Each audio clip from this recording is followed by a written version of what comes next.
Greetings and welcome to this episode of Everyday Enchantment. I am your host, Stacey Andon, and I cannot wait to bring on this guest today, Dr. Colleen Curran. She is a licensed doctor of acupuncture. She leads, let me get this right, the clinician and supervisory clinical externships. I am just stumbling today at the University of Maryland's Upper Chesapeake Kaufman Cancer Center. She is just one of the most amazing beings on the planet. She owns Zen Path Wellness, which is all sorts of beautiful healing treatments and modalities. She is my acupuncturist, so I'm absolutely always getting the beautiful benefit of Colleen's superpowers. And she's also an end of life doula. So lots of magic. Today on the episode, we are going to talk about how do you actually live an authentic life. We talk a lot about authenticity and vulnerability, but from a really practical standpoint, what does it mean to kind of step out of all of that masks and unlearning that we've all had and really give yourself permission to be who you are as boldly as you want to be?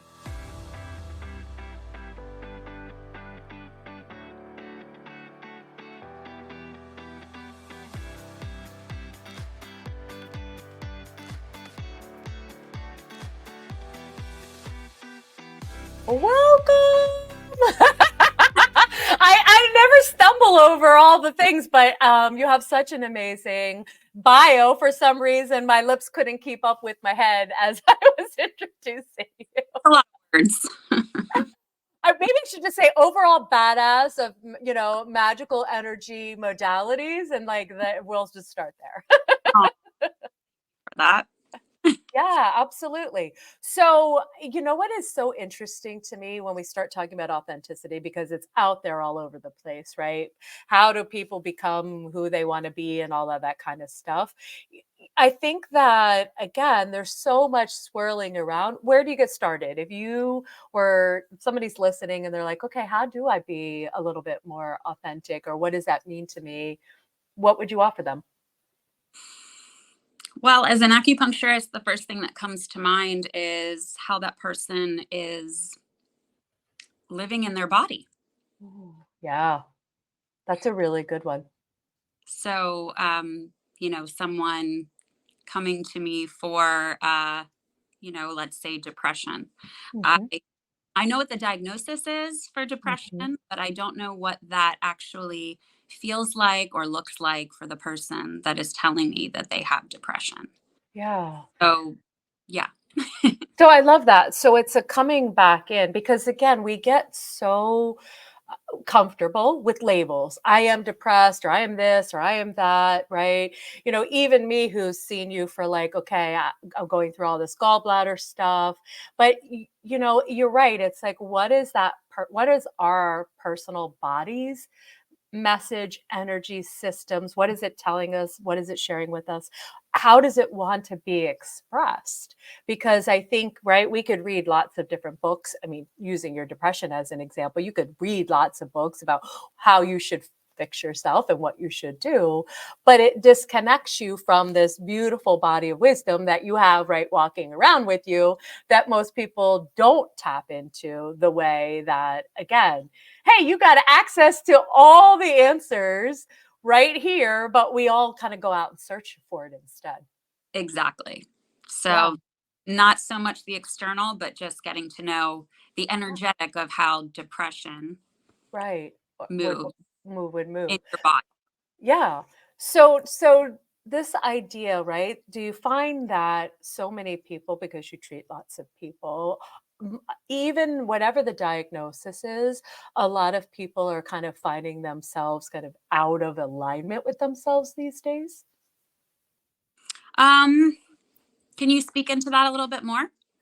So for me, when I am out of alignment with who I am, and I find that sometimes my body then doesn't like that, right? So there's a symptom. Maybe it's a headache, or maybe I'm tired, or I'm angry or frustrated. There's something kind of going on, either kind of emotionally, physically with me, that yes, there is the reality of that, but also the truth of like, hey, there's something underneath the surface besides just the physical symptom of what is. If you're willing to take a pause and take a moment here, you then are going to discover that, hey, last week or 3 weeks ago, when you said yes to your partner, lover, spouse, best friend, and you really didn't want to, Uh, right? There's something right. then, right, created something like this is how I think often, right? Most of us are telling little lies all the time. Oh yeah, I'd love to. Well, we really wouldn't love to. Or yeah, whatever all that is. We are constantly kind of our bodies are taking these little tiny hits against like to me authentic is like is it truly a yes, truly a no? Do I want to do this? Is this who I am and what I value and represent? And so much of what's coming at us in the social world is asking us to make compromises to that. Or maybe I don't know, maybe we don't all have to, but we generally feel this pressure to, right? And so when you're doing that, you're accumulating kind of this out of alignment energy that then where does it go in the body? Right? How does the body hold this in a way? And that's what I find in my experience, not only with you, but anytime I'm doing work and it's like, ooh, okay, the body's the invitation or the portal in to some, maybe other message that's here for me. And a lot of times it has to do with what are you actually doing that is not what you want to be doing. Right. So it's more of a conversation, or it can be, of Mhm. we essentially kind of need to revisit being out of alignment Yeah. to know how to Yeah. bring ourselves back. So what do you do? What do you personally do? If you find yourself in that space, what are your practices? Because you're so grounded into such beautiful energy and you have such knowledge and expertise. What do you do as a practice to help yourself? Nature. Mm. Get out in nature, Mhm. spend time in silence. Yeah. Yeah. Yeah, I mean, those would be my go-tos. And Uh, I think that silence piece, I don't know about you, but I think again, it's not glamorous, right? When we're like, "Oh, spend some time with yourself, be quiet, pull yourself off the grid." Again, if you do that, then you're going to have a clear communication with yourself. You're going to pick up on these places where, ooh, I am kind of showing up in this way. I found myself in a situation a couple months ago with people I'd been friends with for a long time. And the me that was friends back then is very different. And I went back into like a social setting with them, and I had a little bit of a rub because I wasn't right. I'm no longer this person anymore, which I'm not judging who I was. But then it's almost like you kind of walk back into time sometimes with people, or maybe like with family or other situations, and people expect you to be whatever version is that either they want you to be or that you were in the past. And how do you rectify all that? How do you come to a place where it's like, ooh, I can honor that, but I don't have to keep like flipping back and forth between my 1995 self and 2023.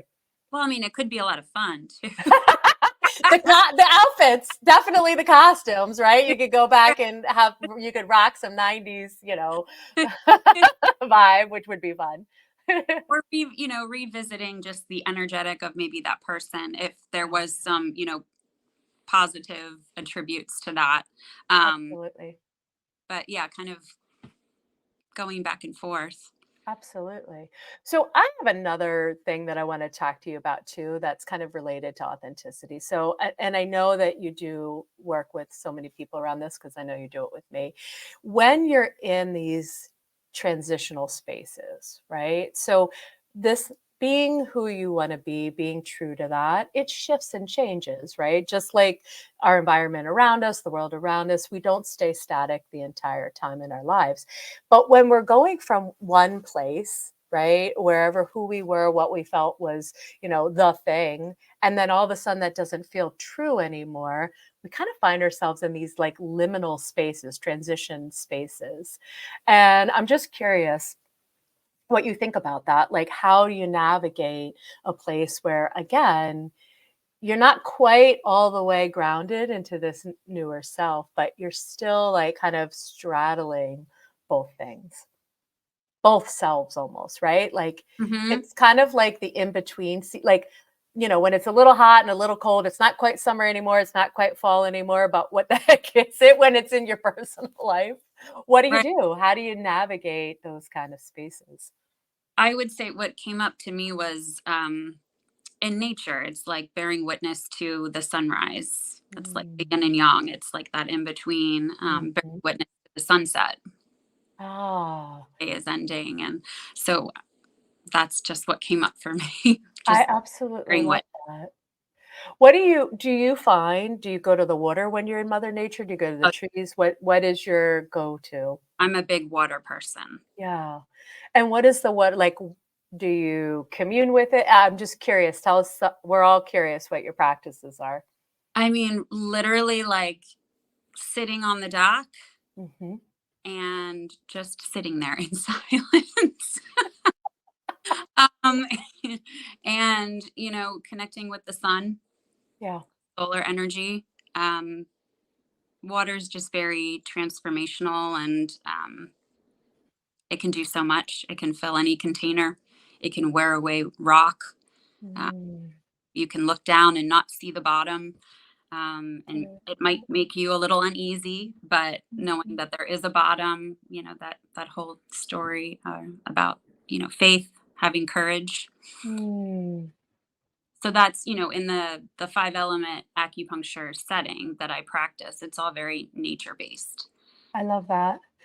And if you find, how do you know like what element to pull in? How do you, because to me, you always pull in, for me, this beautiful blend, or maybe there's a focus sometimes on an element. What guides you there? How do you know? Because you are so connected. How do So you read that?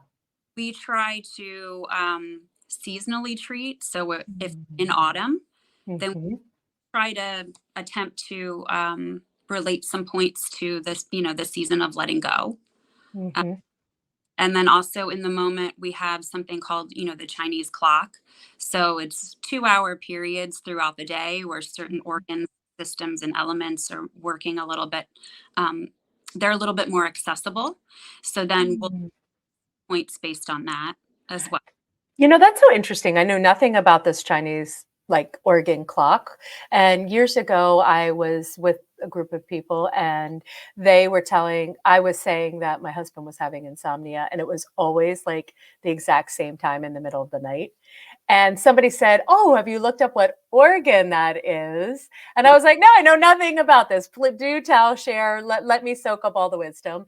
And it was so interesting because I can't remember. I think it was either like it was some one of the clearing organs, liver maybe, but it, Yeah. it reminded me, and again, just of this idea that like again if we haven't detoxed ourselves completely from, and again this is not just my husband, this is probably almost everybody, when you don't detox yourself from your day, from all of the things that like energetically are asking for our attention, and then you go to sleep, even if you're tired, your body is still trying to process and clear all that through, not just literally but also energetically. And it's like, wait, we got an overload in the system here. And it was so interesting to me because I never thought about it like that, like accessing different parts of our organs and different systems and things like that in ways that, again, just using time. And so if you're somebody that finds yourself a certain time, something is like, that's a thing for you, like 4 o'clock in the afternoon, it'd be like, "Ooh, what is the organ that might be wanting to speak with you?" Right? Or what have you. And to me, when we start to talk about like coming back to who we are, there are all of these, like you said, Mother Nature, the elements, there's so many vehicles or whatever you want to say, whatever word you want to use to help us know our true nature, be reminded of our true nature. We all look outside to the world at large. And I think that's where a lot of stress and disalignment comes from because you don't really find the answers out there. Right. So, connecting with nature and natural law. I mean, the sun Yeah. is going to set and rise. Yeah. And I love this, I love this image of like, okay, the sun setting and then there's this rise, but there's this gap right between, which is what I was talking about in these liminal spaces. So usually if the sun sets and there's rest, there's a big period of rest, right? So we reset before the sun rises. Most of us, including myself, are absolutely resist, resist, resist that period, that change, that transition of really slowing down. I always am afraid, oh my gosh, if I slow down, I'm just going to stop and what's going to actually happen. I don't always trust. And I love how you just framed it. Hey, the sun is going to rise again. The energy is going to rise again within you. And are you willing to be, safe enough and trust yourself enough to allow this process to be part, right? To be in this process and not just try to skip over. Right, because it feels a little uncomfortable. So if Absolutely. anything feels uncomfortable, then it's just calling upon you to just give it a little bit more listening. Yeah. So And sorry, go ahead. you can have a gratitude practice, for example, being able to watch the sunset, or, even if you're in the car, just kind of having gratitude for, living to see another day. Yeah. Um, or just thinking of, the good points of the day. And then, that's in alignment with nature. And you Mhm. know that the birds are starting to fly to the trees, and they're chatting Yeah. with each other and gossiping about the day or whatever they're doing. And Did um, you see that cardinal eat that? What was that? talking Oh my God, now I'm not going to see bird chatter the same again. awesome. I love Uh, it. And I love how you talk to about being in rhythm with the season that we're in. Because I think that's the other thing. Most of us, like the world, I would say if we had to pick a season, they're in like endless summer. Go, lots of daylight, lots of activity, lots of doing. But as we kind of come into fall, kind of deeper into this season and we get ready for winter, we don't love to let things go, right? We want to hold on to everything forever. So even the practice of like clearing out a closet, right? Or I don't spring clean, know, fall clean. yeah, right? All of that aligns with the energies that are around us. We just probably don't even pay attention to it. Exactly. You're right. What else in fall do you see as a practice since we're in this kind of fall energy right now? What do you see, what do you do or what do you see as like a way to embrace this kind of slow, a little bit slower? I find it creative too. I don't know, there's something about fall that there's lots of, even though things are falling, there's lots of beauty, right, in fall, and it's very inspiring. That was the word that I was going to use. That's the gift of fall. Love Be- it. because the go of the leaves, there's Mhm, actually more space, right? mhm. Yeah. Um, for inspiration. And the air just feels like crisp and clear when you take a deep breath. Mm, Also about getting to the bare bones, because that's a really good point. to the Like those naked trees, right? So if you strip everything away, and it's interesting too, because if you talk about we strip the roles, right? I'm a this, I'm a that, I live here, you take all, if every one of those things is a leaf and you take it off yourself, like, who am I standing kind of naked, leafless, right? Grounded into the Mother Earth. How do I really secure whatever that foundation is, that root system, and let myself regenerate? yeah, I mean, breathing. Just continue to breathe. A lot of meditation is recommended, especially Mhm, lung time. So, mhm. which is, well, it's 3 to 5 a.m. But if Is you ever, when you should be meditating, 3 to yeah, 5 AM? Huh. Interesting. I've been up at 4:30 like this week. I'm sure it has to do with the eclipse coming and all this energy. I'm never awake at 4 a.m. usually, unless I spent the whole night up, which is a rare fashion these days. But that's interesting. So, like, that's like when they would say, like, and I say they, but the veil is thinner, right? There's this connection to the other side, but I, but Absolutely. And so that if, would be a transition too. Like sunset, ah, rise, mhm, that's the veil period, that's especially. the veil period. So if you're feeling disconnected from yourself or you're feeling a little off in the season, like allowing yourself some meditation time, some stillness between sunset and sunrise, giving yourself that gift. And it's not, I don't think either one of us would say it's about, hey, I'm just going to have all this clarity, but the gift of just showing up to with yourself, like that to me is like the most authentic thing we can do is just be with ourselves, whatever shows up in whatever way, day in and day out. Not sexy or glamorous, like I was saying earlier, but it is such a grounding practice for really being who you want to be on the planet. Absolutely. We're also able to communicate with another emotion, which is grief. Mm. So when you're watching the leaves fall, Mhm. it making you feel in your body. So it's that drop in energy, which is going to bring us eventually into winter. Yeah. I love that. And I don't think of fall. Well, it's interesting because I've had a lot of grieving in fall. My mother died in fall. My first marriage ended in fall. I mean, there is something, I don't know if that's just coincidence now that, because I never thought about it that way, but there is that again. Do we make the space for it? Do we actually carve it out? Or do we try? Because I see, like, again, I just was in a store yesterday. Everything's Christmas. Everything's blah, blah, blah, blah, busy, busy energy. And it's like, but that feels so out of alignment with what's really going on. Because it is. Exactly. And so how do we navigate things like our inner world is telling us one thing, right? The season's telling us one thing, and then the outer world is saying something completely different. Then this is where kind of what I was saying at the beginning of the our chat. It's like we can find ourselves out of alignment because we kind of in this push pull of like, well, this feels true, but everybody else is in a spin about whatever it's the flavor du jour of the world. Right. So, I mean, that emphasizes the importance of staying authentic, even though what society, culture, whatever it may be, is kind of telling you one thing. Yeah, Um, really taking this time to connect with yourself so that you can find ways to navigate absolutely. are authentic to you. So, if we're going to actually honor the energetic of winter, I mean, it's basically hibernation to a degree. It And is. if we're going to engage in like family parties, I mean, there's engagements that we probably have to have a conversation about attending. Um, it's really the energetic of communicating, like sitting by a campfire.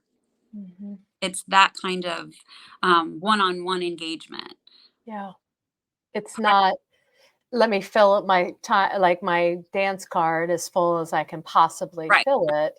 And, Eh, it's interesting because that's where all this illness comes, right? Well, not that people don't get sick, but there's a lot of stuff that goes around in winter, and I'm sure because if we're not actually honoring the hibernation and the rest, the body's like, "Ooh, well, we can create some of that for you." That's a huge part of this medicine is if Yeah. you live in accordance with the seasons, you will probably experience less illness. Yeah, because your body, again, isn't trying to do something that it really actually does. Like I found whenever I've had any kind of serious illness, it's like, yes, there's the physicality of it, but there's also something really going on for me that is bigger, deeper. It's a season of my own life, right? It's a season of change or letting go, or again, maybe some emotions that I haven't wanted to touch or be with that want to be seen and heard in my body again isn't fighting me, isn't trying to be. I always felt like my body wasn't listening, but I realized I wasn't listening. I wasn't being a good partner with my body, that she absolutely wants the best for me.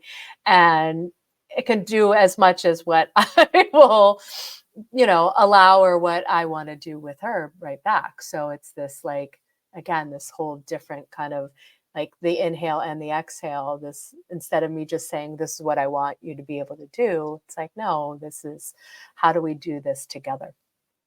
Exactly. The body is wise. Yes. And then also keeping in mind that I mean, even as like fellow practitioners, I mean, we're imperfect. We're Yeah, perfect in our imperfection. we So are. being able to embrace that part of ourselves, where Yeah. if we do get sick, um, not shaming ourselves for that. Mhm. Don't should on yourself. Yeah, exactly. Should have done that. Sometimes you just get sick, you know? I Yes. mean, Yes. it shows Well, you have we're a not strong above the immune system.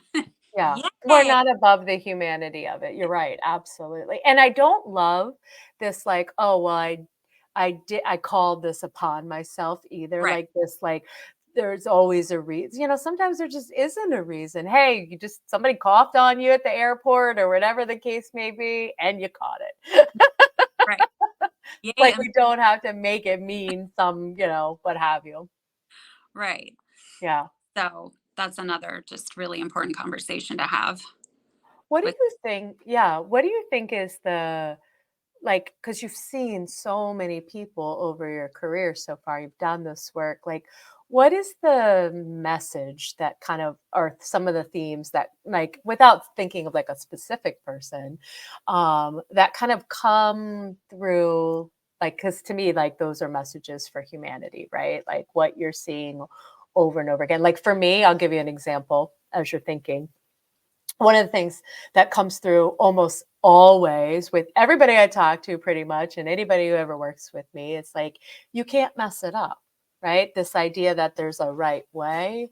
And my work in the world is to remind people that there isn't a right way and it's going to be messy and what have you. I'm just curious if you noticed any themes that show up or like maybe it's an element. Maybe we all need more water in our lives. We have a lot of fire, I think, sometimes. Yeah, I think there's been like collective grief for Mm. a while now. So Yeah, um having to let go of certain ways of being and living, especially with the pandemic. yeah, I'm pretty sure that we've moved through that entirely. So that's a good still, point. yeah, there's still definitely an aspect there. Um, I think just mainly getting people back into their bodies. Mhm. I think just what came up for me and you asking me this question, and we're talking about like external resources. Sometimes I want to tell people to just take off the Fitbit and the Apple Watch and all that. Because if you have to depend on a watch something electronic to tell you if you slept well or not, Yeah, we have a problem. yeah. That's a really good point because there's a lot of data, which again, we all love, humans love the data and all of that. I tried the Fitbit and I was like, it was running my life. And I was like, I cannot do this. I had to get rid of the Fitbit and I don't have the watch or any of the watches because for the same reason, it's like, you're right. Then it somehow transfers my internal power and my internal, connectedness to something else. And yeah, there's times where again, modern information and data is needed, but if we're living by that rather than living by our own bodies, like, well, how do my body knows exactly when I haven't had enough like I could tell you all the little nuances because I've been paying attention now for a long time. Right. But for the longest period at the beginning of my life, I definitely wasn't, right? I wanted all of that.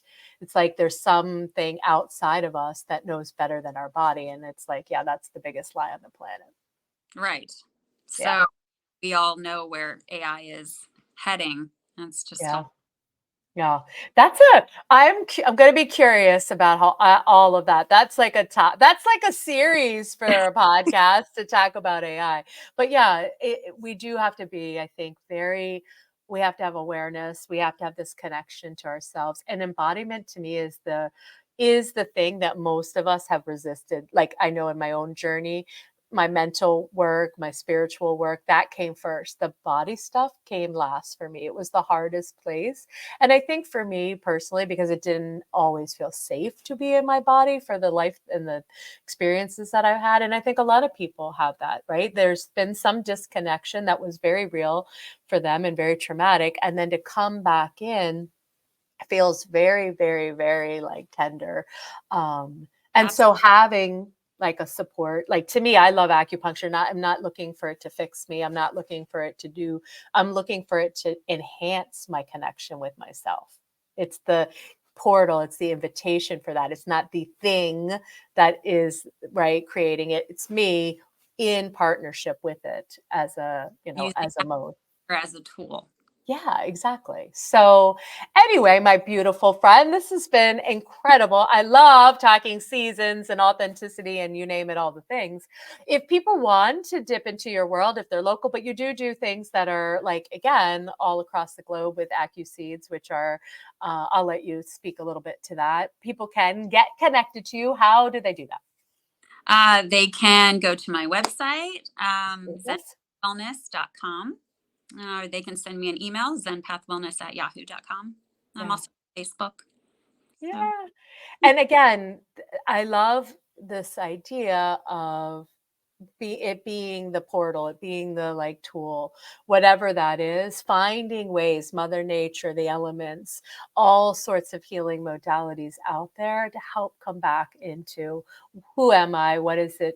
What's really going on with me? Because in those spaces, getting still, I know it's like the answer nobody loves, but you're right, getting still. Right. And that's And the part of yeah. acupuncture. I mean, you're laying on the table, and no one else in the room. You can't move. You got needles. Exactly. There have been moments I will honestly say, I'm like, oh my gosh, how long am I laying here? Yeah, But generally, it feels good. And the more you practice, it's like a muscle, right? The more you do practice, it does generally. I don't have those moments as much. I'm not saying them, like you said, this is not me being in some state of perfection, but this is absolutely the more you allow it and create it and make space for it, the more that even when you're uncomfortable, you'll be okay. You'll figure out how to navigate that through rather than it totally like, I need to hit the emergency, get Colleen button, which I have not done because that is my practice to be able to stay in the discomfort of whatever it is because I know that I can navigate it with or myself.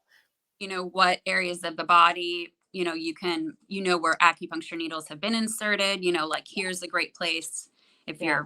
you have anxiety or stress or you're in line and somebody butts in front of you and you start to feel frustrated. It's like, oh, I know this point works and Yeah. I'm going to hold it and breathe. And then you shift your entire energetic and It's get. true. It's true. When I was in the ER, you were my first person I texted and you gave me 2 points. And I swear, because it was a really crazy ER that day, I was so full and there was like all sorts of drama going on around me. And that absolutely helped ground me and help me come back into my own body. So you're right. It doesn't have to be complicated either. Like the simplest things can really help us navigate whatever we find. So love it, love it, love it. Well, I'm sure people are going to come check you out and find out all about all the things, Dr. Curran. And until next time, thank you all for being here. We will see you on the flip side. Thank you. And that's a wrap. Thank you so much for tuning in. Get all the delicious details and links we've mentioned in this episode in the show notes below. If you'd like to chat about this episode or learn more about how to work with me, come visit me in my private Facebook group, Everyday Enchantment. Or check out my website, staceyandon.com, where you can find out more about my Leap of Faith coaching, my Map Makers group program, and the School of Intuitive Magic. Plus a special shout out for all the production and editing of this show by Richard Wilmore. That's it for now, love. Here's to living a life enchanted. See you soon.